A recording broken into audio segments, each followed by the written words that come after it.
บทที่76ยิ่งให้ยิ่งได้ห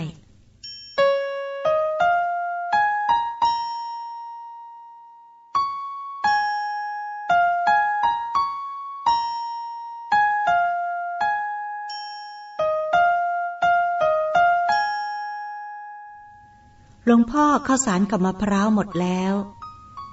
โยมท้วมวัย66บอกหลวงพ่อสดในตอนเย็นวันหนึ่งโยมท้วมเป็นเพื่อนกับหลวงพ่อมาตั้งแต่สมัยยังเป็นเด็กได้มาช่วยดูแลเรื่องอาหารการกินในวัดโดยไปมาครั้นสามีตายและลูกเต้าออกเหย้าออกเรือนกันหมดแล้วก็จึงมาอยู่ที่วัดอย่างถาวรตอนอายุ60พอดิบพอดีนี่ก็อยู่มาได้60กว่าปีแล้วหมดก็ช่างเธอโยมเดี๋ยวเขาก็เอามาให้สมภารวัดปากน้ำบอกเพื่อนเก่าตอนมาอยู่วัดนี้ใหม่ๆพระเจริญรู้สึกไม่ถูกชะตากับโยมท้วมเพราะแกชอบวางท่าเคืองคงจะเห็นว่าเป็นเพื่อนกับสมภารครั้นอยู่นานไปจึงได้รู้ว่าแกไม่มีอะไรนิสัยแกเป็นอย่างนั้นเองเนื่องจากว่าวัดปากน้ำเป็นสำนักสอนวิชาธรรมกายมีพระภิกษุมาเรียนกันมากที่มาจากวัดใกล้ๆก็สามารถไปกลับได้ส่วนที่มาจากต่างจังหวัดจะมาพักอยู่ที่วัดปากน้ำหรือวัดใกล้เคียงที่สามารถจะไปกลับได้สะดวกวัดปากน้ำจึงมีพระมากกว่าวัดอื่นๆทั้งในพรรษาและออกพรรษาครั้นจำนวนพระมีมากอาหารที่ได้จากการออกบิณฑบาตในตอนเช้าจึงไม่เพียงพอตกเป็นหน้าที่ของโยมท้วมที่ต้องหุงมาถวายเป็นการอนุเคราะห์ภิกษุสามเณรในวัดและแกก็ทำหน้าที่ได้โดยไม่ขาดตกบกพร่องรุ่งเช้าปรากฏว่ามีโยมนำมะพร้าวมาถวาย2 ลำเรือข้าวสารบรรจุมาในกระสอบอีก1 ลำเรือโยมท้วมต้องเกณฑ์พระเนนมาช่วยกันขนขึ้นจากเรือนำไปเก็บไว้ในครัวพระเจริญก็ช่วยเขาขนด้วยการแบกไปเก็บทีละ1 กระสอบแม้จะผอมหากก็แข็งแรงแบกข้าวสารทั้งกระสอบไว้ขณะที่รูปอื่นๆช่วยกันหามโยมมาจากไหนจ๊ะท่านถามสตรีวัยกลางคนที่เป็นคนนำเรือขนมะพร้าวและข้าวสารมามีใครไปบอกให้เอามาถวายหรือเปล่าท่านถามอีกก็เมื่อวานหลวงพ่อสดพูดว่าเดี๋ยวเขาก็เอามาให้ไม่มีหรอกจ้ะเมื่อเย็นวานอีฉันเกิดนึกอยากจะทำบุญเลยให้ลูกๆช่วยกันสอยมะพร้าวได้2 ลำเรือแล้วก็มีคนเขาเอาข้าวสารมาให้เป็นค่าเช่านาอีฉันก็เลยปันมาทำบุญ1 ลำเรือวัดนี้มีพระเยอะกลัวว่าท่านจะอดอยากนางพูดพลางบ้วนน้ำหมากปิดลงในคลองทำให้น้ำตรงนั้นกลายเป็นสีแดงแล้วก็ค่อยๆจางหายไปขนมะพร้าวและข้าวสารขึ้นจากเรือเสร็จแล้วเจ้าของเรือจึงไปกราบลาหลวงพ่อสดขอบใจนะโยมอาตมาขออนุโมทนาท่านหยิบพระผงขึ้นมา4 องค์บอกให้นางแบมือทั้ง2 ข้างยื่นออกมาข้างหน้าเพื่อรับพระแล้วก็หย่อนพระผง4 องค์ลงในมือของนางเอาไปให้คนขับเรือคนละองค์ท่านสั่งสตรีใจบุญกลับไปแล้วพระเจริญจึงพูดขึ้นว่าหลวงพ่อครับผมสงสัยจริงๆสงสัยมานานแล้วด้วยเห็นจะต้องขอความเมตตาจากหลวงพ่อช่วยให้หายสงสัยขี้สงสัยจริงนะเอาละจะถามอะไรก็ถามมาภิกษุวัย60กล่าวอนุญาตคืออย่างนี้ครับผมสงสัยเหลือเกินว่าเวลาที่ของในโรงครัวหมดแล้วโยมท้วมมาบอกหลวงพ่อไม่เคยบอกให้ไปซื้อเลยสักครั้งได้แต่พูดว่า เดี๋ยวเขาก็เอามาให้แล้วก็มีคนเอามาให้จริงๆโดยไม่ต้องไปเสียเงินซื้อผมได้ต้องข้อสังเกตมานานแล้วทำไมถึงเป็นอย่างนี้ครับหรือว่าหลวงพ่อมีคาถาเมตตามหานิยมคาถาเมตตามหานิยมที่เธอว่าน่ะเราไม่มีหรอกมีแต่คาถาแผ่เมตตาเฉยๆมันอยู่ที่จิตนะถ้าจิตเรามีเมตตาเราแผ่ออกไปยังสรรพสัตว์ทั้งหลายขอให้เขามีความสุขความเจริญเมื่อมีเมตตาจิตก็ดีเมื่อจิตดีนึกอะไรก็ได้หมดนึกเงินก็ไหลนองนึกทองก็ไหลมามันสำคัญอยู่ที่จิตตัวเดียวท่านย้ำแบบนี้ถ้าใครอยากได้อะไรก็แผ่เมตตาใช่ไหมครับพระหนุ่มถามอีกมันคงไม่ง่ายอย่างนั้นหรอกนะเอาอย่างนี้เราจะยกตัวอย่างให้เธอเห็นง่ายๆสมมุติว่าเรามีเงิน100,000 โกฏเราอยากจะทำบุญสัก10 โกฏเธอคิดว่าเราจะทำได้หรือเปล่าได้สิครับหลวงพ่อไปทำ10 โกฏก็ยังเหลืออีกตั้งพระหนุ่มหยุดคิดแล้วที่ตกคณิตศาสตร์บ่อยๆจึงทำให้คิดช้าตั้ง 99,999 โกฏรู้สึกโล่งใจที่ตอบออกมาได้นั่นแหละทีนี้สมมุติอีกครั้งหนึ่งสมมุติว่ายาจกเข็นใจยากจนมากแม้แต่จะกินเข้าไปก็ยังไม่มีแต่เขาคิดอยากจะทำบุญสัก10 โกฏเช่นนั้นเขาจะทำได้หรือเปล่าจะทำได้ยังไงล่ะครับหลวงพ่อแม้จะกินเข้าไปยังไม่มีแล้วจะเอาที่ไหนไปทำบุญก็เหมือนกันนั่นแหละคนที่ทำบุญ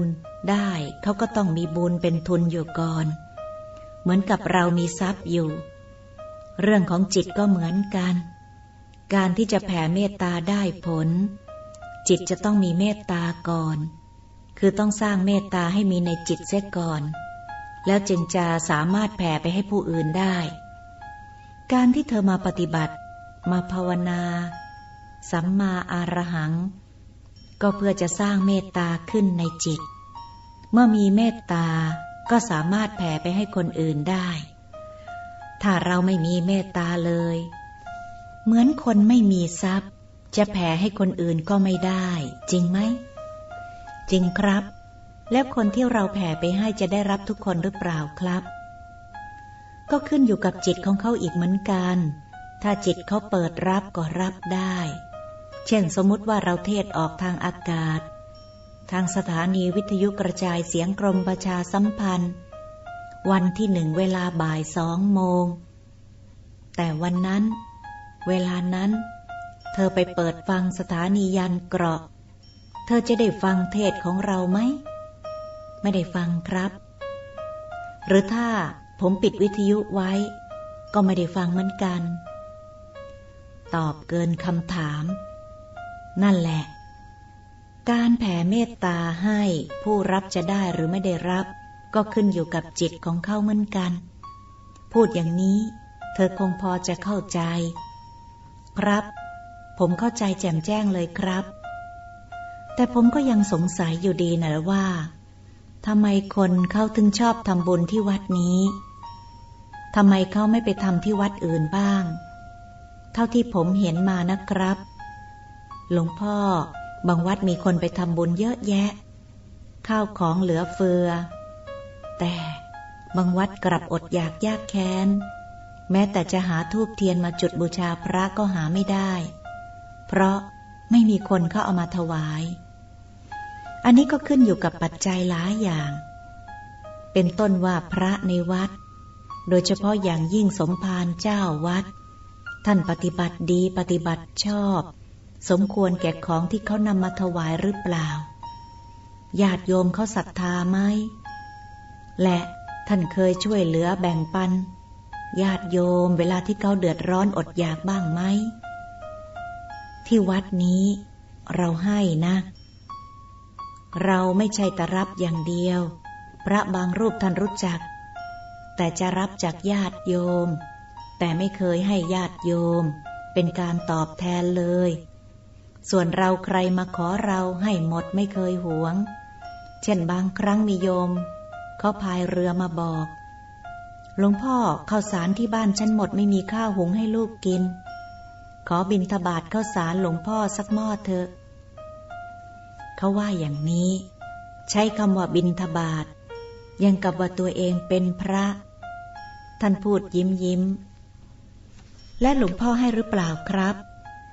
ให้สิก็บอกแล้วว่าเราไม่เคยหวงใครเราก็สั่งโยมท้วมว่าช่วยเอาข้าวสารให้โยมเขาหน่อยแรกโยมท้วมแกก็กระฟัดกระเฟียดให้ยังไม่เต็มใจ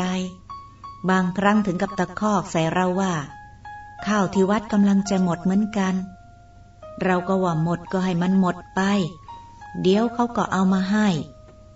พอตกเย็นก็มีคนเอาใส่เรือมาถวายจริงๆตอนหลังโยมท้วมก็เลยเชื่อตามที่เราว่ายิ่งให้ก็ยิ่งได้หลวงพ่อสดเล่าให้พระหนุ่มฟัง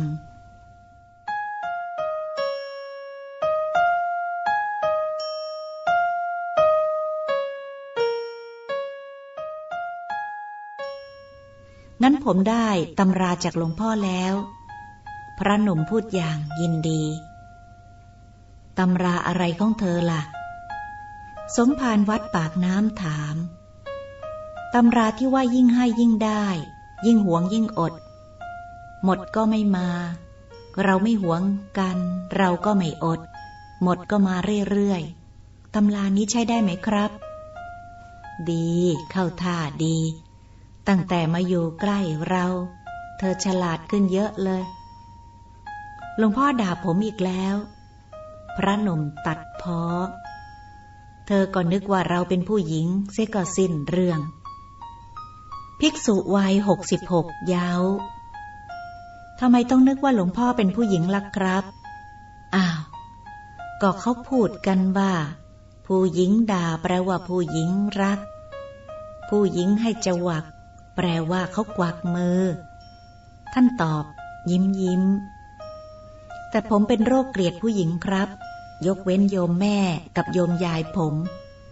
โยมท้วมอีกคนนึงพระหนุ่มพูดฉะฉานบ่าย2 โมงของทุกวันหลวงพ่อสดจะออกรับแขกที่ศาลาญาติโยมจะพากันมามากมายใครมีทุกข์มีร้อนอย่างไรต้องการให้ท่านช่วยก็จะเขียนใส่บาตรไว้โดยเขียนชื่อที่อยู่และเรื่องที่ต้องการให้ท่านช่วยถึงเวลาพักผ่อนท่านก็จะเรียกพระเจริญไปที่กุฏิคลี่กระดาษที่โยมเขียนไว้ออกอ่านให้ท่านฟังแล้วรายไหนช่วยได้ท่านก็ให้ม้วนใส่บาตรอีกใบหนึ่งไว้รายไหนช่วยไม่ได้ท่านก็สั่งให้ฉีกทิ้งวันนี้ก็เช่นกันรายแรกที่พระเจริญอ่านก็คือดิฉันชื่อนางอรดีบ้านอยู่บางนาขอให้หลวงพ่อช่วยแผ่เมตตาให้ด้วยลูกชายดิฉันไปเรียนเมืองนอกดิฉันสามีและลูกสาวอีก2 คนจะบินไปส่งถึงที่อเมริกาจึงขอให้หลวงพ่อพระหนุ่มอ่านยังไม่ทันจบหลวงพ่อก็สั่งว่าฉีกทิ้งรายนี้ช่วยไม่ได้พระหนุ่มทำตามแล้วก็หยิบม้วนที่2ออกมาคลี่อ่านดิฉันกิมลังบ้านอยู่สาธุประดิษฐ์สามีของดิฉันติดการพนันงอมแงมแล้วก็เจ้าชู้อีกด้วยได้ผลาญทรัพย์สินของดิฉันไปเกือบหมดตอนนี้ก็ได้เอาตึกของดิฉันที่อาศัยอยู่กับลูกๆไปจำนอง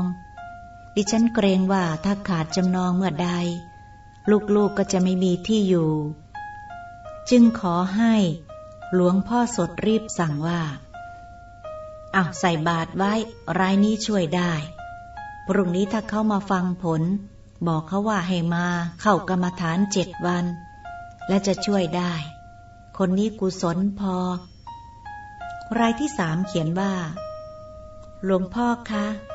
หนูเป็นเมียน้อยคนที่4ของสามีถูก อีเมียน้อยคนที่5มันอิจฉาเพราะหนูสวยกว่ามันหลวงพ่อช่วยแผ่เมตตาให้หนูด้วยให้สามีรักหนูมากๆอย่าไปรักมันคนอ่านก็ยิ้มแล้วก็พูดขึ้นว่าเรื่องนี้ก็ต้องมาให้พระช่วยหลวงพ่อช่วยได้ไหมครับช่วยไม่ได้กุศลไม่พอทำไมถึงไม่พอล่ะครับพระหนุ่มดูจะสนใจรายนี้เป็นพิเศษก็เขาไม่สร้างกุศลเข้าไว้คนที่ไปแย่งสามีคนอื่นก็บาปนะเธอผู้ชายมีถมเถทำไมต้องไปแย่งเขาด้วยท่านตำหนิแล้วรายแรกทำไมหลวงพ่อถึงบอกว่าช่วยไม่ได้ล่ะครับก็ที่ไปเมืองนอกน่ะก็กุศลไม่พออีกเหมือนกันพรุ่งนี้เขาเดินทางไปแต่ไม่ไปถึงอเมริกาหรอกไม่เชื่อเธอคอยดูทำไมล่ะครับพระหนุ่มสงสัยเครื่องบินตกนะสิพากันตายทั้งครอบครัวเลยทำไมหลวงพ่อไม่ช่วยเขาล่ะครับอย่างน้อยก็บอกเขาว่าไม่ให้ไปแล้วใครเขาจะเชื่อเราล่ะมันเป็นกรรมของเขาทำกรรมมาด้วยกันก็ต้องมารับวิบากกรรมร่วมกันเธอคอยอ่านข่าวหนังสือพิมพ์วันมะรืนนี้ก็แล้วกันอ่านรายต่อไปสิกว่าจะถึงรายสุดท้ายทั้งคนอ่านและคนฟังก็เหนื่อยไปตามๆกันวันนี้มีผู้มาร้องทุกข์100 กว่ารายมีช่วยได้50 รายนอกนั้นช่วยไม่ได้พระเจริญรู้สึกข้องใจจึงถามหลวงพ่อสดว่าหลวงพ่อครับหลวงพ่อรู้ได้ยังไงว่ารายนี้ช่วยได้รายนี้ช่วยไม่ได้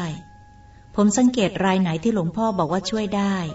ก็ช่วยเขาได้จริงๆส่วนรายไหนไม่ได้ก็ไม่ได้จริงๆอีกเหมือนกันหลวงพ่อใช้อะไรเป็นเกณฑ์ในการพิจารณาครับถ้าเธออยากรู้ก็ต้องเร่งปฏิบัติให้ได้ธรรมกายแล้วเธอจะไม่ถามอย่างนี้อีกแม้หลวงพ่อครับผมเพิ่งจะบวชได้แค่5 พรรษาประสบการณ์ยังน้อยกว่าจะทำได้อย่างหลวงพ่อผมหมายถึงว่าได้ธรรมกายก็คงแก่เกินแกงแล้วหลวงพ่อกรุณาอธิบายให้ผมฟังก่อนได้ไหมครับก็ได้เราจะอธิบายให้เธอฟังแบบย่อๆนะเพราะเคยพูดเรื่องนี้มาบ้างแล้วเธอคงยังจำได้เรื่องการแผ่เมตตาน่ะจำได้ใช่ไหมครับผมยังไม่ลืมพระหนุ่มตอบนั่นแหละมันก็คล้ายๆกันคือการที่เราจะแผ่เมตตาไปให้เหมือนกับชาร์จไฟเข้าหม้อแบตเตอรี่ถ้าหม้อดีก็เก็บไฟอยู่ถ้าหม้อรั่วไฟก็รั่วออกหมดทีนี้คนที่ไม่มีกุศลก็เปรียบเหมือนหม้อรั่วก็เสียเวลาที่เราจะไปช่วยถ้าเป่าหัวก็เสียลมในท้องเปล่าๆพอจะเข้าใจหรือยังเข้าใจครับแต่ก็ยังสงสัยอีกนั่นแหละว่าหลวงพ่อรู้ได้ยังไงว่าแบตเตอรี่ของคนนี้รั่วหรือไม่รั่วตรงนี้แหละสำคัญเราจะบอกเธอสั้นๆว่าได้ธรรมกายเมื่อไรเธอก็จะหายสงสัยเมื่อนั้นเอาละกลับเข้าห้องได้เราจะพักผ่อนเสียที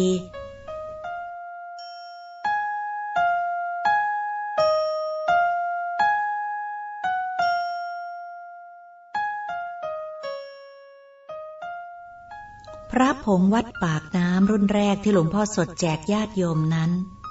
มีข้อเสียอยู่อย่างหนึ่งคือเมื่อถูกน้ำจะละลายพระเจริญหัวคิดดี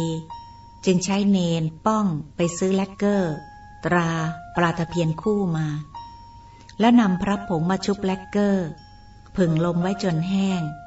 ปรากฏว่าสามารถแก้ปัญหาละลายน้ำได้เมื่อต้นทุนการทำพระสูงขึ้นทางวัดจึงเปลี่ยนนโยบายจากการให้เปล่ามาเป็นเช่าองค์ละ25 บาทญาติโยมก็พากันมาเช่ามากกว่ามารับแจกซิอีกคงจะเห็นว่าของได้เปล่าไม่มีค่าถ้าต้องใช้เงินแลกดูจะมีค่าขึ้นพระเจริญจึงมีหน้าที่ช่วยหยิบพระสงฆ์ให้หลวงพ่อซึ่งท่านจะให้เช่าเพียง 1 องค์ต่อ1 คนใครมาขอเช่ามากกว่า1 องค์ท่านก็ไม่ให้โยมผู้หญิงคนหนึ่งมาแอบกระซิบพระเจริญว่าช่วยบอกหลวงพ่อหน่อยฉันขอเช่าหลายองค์จะได้หรือเปล่าจะเอาไปฝากญาติทางปากใต้พระหนุ่มยังไม่ทันจะบอกหลวงพ่อสดก็พูดขึ้นว่าไม่ได้เช่าเกิน1 องค์ไม่ได้โยมคนนั้นตกใจจนหน้าซีดคิดว่ากระซิบเบาที่สุดแล้ว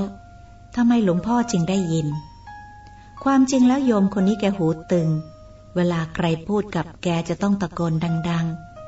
ๆพอแกพูดกับคนอื่นก็คิดว่าเขาจะไม่ได้ยินเหมือนอย่างแกจึงพูดเสียงดังกว่าปกติ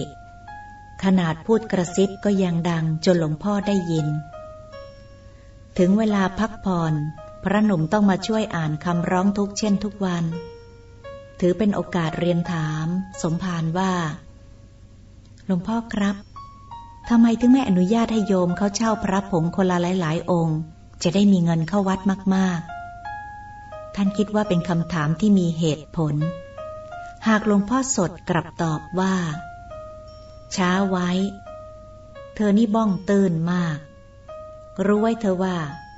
ถ้าเราให้เขาเช่าเฉพาะคนที่นับถือเราเท่านั้นแต่ผมคิดว่าถ้าเขาเช่ามากเราก็ได้เงินมากหลวงพ่อได้เงินนะครับท่านย้ำที่เธอพูดมันก็มีส่วนถูกแต่ที่เราให้เช่าองค์เดียวเพราะคนอื่นที่เขาไม่รู้จักไม่นับถือเราได้ไปก็ไม่มีประโยชน์สำหรับเขาเราจะให้เช่าเฉพาะคนที่นับถือเราใครไม่รู้จักเราได้ไปพระก็ไม่คลังช่วยเขาไม่ได้ก็จะมาว่าเราแล้วก็จะเอาพระไปทิ้งเสียเปล่าๆคือเหตุผลที่ท่านไม่ให้เช่าเกิน1 องค์และถ้าผมจะขอเช่าไปฝากพี่ป้าน้าอาทางเมืองสิงห์จะได้หรือเปล่าครับพระเจริญถามอีกพี่ป้าน้าอาของเธอเขารู้จักเราไหม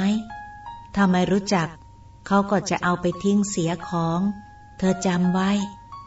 คนที่เราจะแจกเขาต้องนับถือเรามาเรียนธรรมะกับเราเราก็ช่วยเขาได้ส่วนคนที่ไม่ได้มาเรียนธรรมะกับเราเราก็ช่วยเขาไม่ได้ถึงได้พระไปก็ไม่ครั้งจึงต้องให้เช่าองค์เดียวหลวงพ่อสดย้ำครับถ้าเช่นนั้นผมจะขอเช่าองค์เดียวครับพระหนุ่มยอมจำนนต่อเหตุผลของสมภารไม่เป็นไรสำหรับเธอไม่ต้องเช่าเวลากลับบ้านเราจะให้ไป2 กรัมให้เก็บไว้แจกคนที่รู้จักเราคนเมืองสิงห์คงมีบ้างหรอกที่รู้จักหลวงพ่อสดวัดปากน้ำภาษีเจริญถ้อยคำหลวงพ่อสดทำให้พระหนุ่มปิตินักจากนั้นจึงทำหน้าที่อ่านฎีกาถวายสมภารวัดปากน้ำ